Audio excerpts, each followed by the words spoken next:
Shekhar, B Balakrishna, inspector AK Girish ಇವರೆಲ್ಲರ ವಿರುದ್ಧ ಶಿಫಾರಸು ಮಾಡಿದ ಆಯೋಗ ಇವ್ರು ನೀವು ತನಿಖೆ ಮಾಡಿರಿ, ಇವ್ರು ಶಿಕ್ಷೆ ಕೊಡ್ರಿ, ತಪ್ಪಿತಸ್ಥರದಾರು ಅಂತಾರೆ.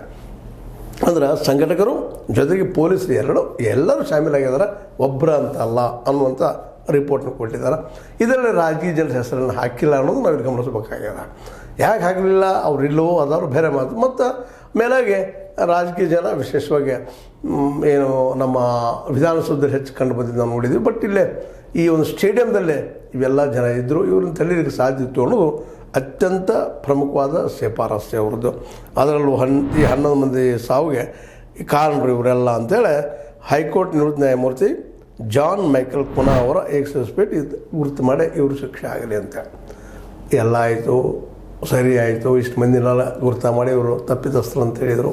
ಇನ್ನು ಶಿಕ್ಷೆ ಕೊಡೋದು, ತಗೋದು, ಬಿಡೋದು ಈ ದಿಶೆಯಲ್ಲಿ ಸರ್ಕಾರ ಯಾವ ಹೆಜ್ಜೆ ಇಡ್ತದೆ, ಜೊತೆಗೆ ಈ ವರದಿಯನ್ನು ಎಷ್ಟು ಮಟ್ಟಿಗೆ ಅನುಷ್ಠಾನಗೊಳಿಸೋದು ನಂತರದ ವಿಚಾರ. ಬಟ್ ಇಷ್ಟು ಜನ ಮುಖ್ಯವಾಗಿ RCB ಈಗ ಹಲವು ಸಲ ಚರ್ಚೆ ಮಾಡಿದ್ವಿ ನಾವು. ಇದು ಮುಖ್ಯ ಕಾರಣ. ಯಾಕಂದರೆ ಪೊಲೀಸರು ಪರ್ಮಿಷನ್ ತೊಗೊಳ್ಳಾರ್ದ, ಮತ್ತೇನೋ ಮಾಡಲಾರ್ದ, ಗಡಿಬಿಡಿಯಿಂದ 4ನೇ ತಾರೀಕಿಗೆ ಅದನ್ನೆಲ್ಲ ಪೂರ್ವ ತಯಾರಿ ಮಾಡ್ಕೊಳ್ಳಾರ್ದ ಮಾಡಿದ್ದದ್ರ ದೊಡ್ಡ ಬ್ಲೆಂಡರ್ ಅಂತ ನಾವು ಅಪರಾಧ ಅಂತೀವಿ. ಅದಂದ್ರೆ ಉಳಿದವರು ಅದಕ್ಕೆ ಸಹಕಾರ ಮಾಡಿದ್ದಾರೆ, ಪೊಲೀಸ್ ಅಧಿಕಾರಿಗಳು ಹಿಡ್ಕೊಂಡು ಎಲ್ಲರೂ ಸಪೋರ್ಟ್ ಮಾಡಿದ್ದಾರೆ. ಕಾರಣ ಇಷ್ಟ ಕ್ರಿಕೆಟ್ ಅಷ್ಟು ಆಕರ್ಷಣೀಯವಾದ ಆಟ. ಜೊತೆಗೆ ಇವತ್ತು ನಮ್ಮ ಹೀರೋಗಳು ಯಾರಪ್ಪ ಅಂತಂದ್ರೆ ರಾಜಕೀಯ ನಾಯಕರಿಗಿಂತ ಹೆಚ್ಚು ನಮ್ಮ ಕ್ರಿಕೆಟ್ ನಾಯಕರು. ನಮ್ಮ ಅದರಲ್ಲೂ ವಿರಾಟ್ ಕೊಹ್ಲಿ ಆಗಿರ್ಬೋದು, ಇನ್ನೊಬ್ಬರಾಗಿರ್ಬೋದು, ಎಲ್ಲರೂ ಕಾರ್ಯಕರ್ತರು. ಇವರಿಂದಾಗೆ